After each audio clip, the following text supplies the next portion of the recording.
Hello friends, Ratna's কিচেনে সকলকে স্বাগত। আজকে বানাবো একটা ব্রেকফাস্ট রেসিপি, স্যান্ডউইচ। তো স্যান্ডউইচটা বানাবো মানে সমস্ত ভেজিটেবল দিয়ে। নিয়ে নিয়েছি এখানে ক্যাপসিকাম, নিয়ে নিয়েছি পেঁয়াজ, শসা স্লাইস করে কেটে নিয়েছি, আর নিয়েছি সামান্য নুন, নিয়েছি পাস্তা মিক্সড, আর নিয়েছি চিলি ফ্লেক্স, আর নিয়েছি গোলমরিচের গুঁড়ো, চিজের পাতা, আর দুটো সাধারণ ব্রেড। প্রথমে পাউরুটিটা আমি খুলে নিচ্ছি, নিয়ে এইগুলোকে একটুখানি নুন দিয়ে নেব। এই যে যেগুলো ভেজিটেবলগুলো নিয়েছি সামান্য একটু নুন দেবো, খুব বেশি নুন দিতে হবে না, কারণ চিজের মধ্যে নুন থাকে, তাই জন্য লাগবে না। এবার এর মধ্যে সাজিয়ে নিচ্ছি,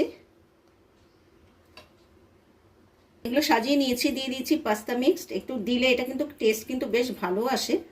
আপনারা চাইলে এটা স্কিপ করতে পারেন, শুধু গোলমরিচের গুঁড়ো দিয়েই কিন্তু করতে পারেন। তো আমি দিয়ে দিচ্ছি একটুখানি গোলমরিচের গুঁড়ো, ভীষণ ভালো হবে চটজলদি। বাচ্চাদের স্কুলের টিফিনেও কিন্তু এগুলো দিয়ে দিতে পারেন। আর একটু চিলি ফ্লেক্স দিচ্ছি, এটাও কিন্তু একটুখানি মানে স্কিপ করতে পারেন, কারণ মুখে আলগা ঝালটা পড়বে। তারপরে দিয়ে দেবো চিজের পাতা। এবার দিয়ে দিলাম চিজের পাতা, তারপরে ওপর দিয়ে দেবো ব্রেড, দিয়ে একটা তাওয়াতে এটাকে সেঁকবো।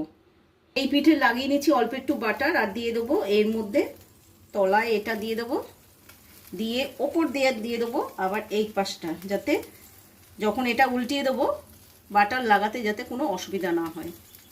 এক পিঠ আমি উল্টিয়ে দিয়েছি, আরেক পিঠ হয়ে গেলে আমি নামিয়ে তারপরে পরিবেশন করব।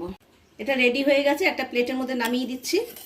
কেমন লাগলো আমার এই ব্রেকফাস্ট রেসিপি? যদি ভালো লেগে থাকে অবশ্যই লাইক, শেয়ার, কমেন্টস করবেন। আর যারা সাবস্ক্রাইব করছেন না, প্লিজ সাবস্ক্রাইব করে আমার পাশে থাকবেন। ভালো থাকবেন, সুস্থ থাকবেন, বাই।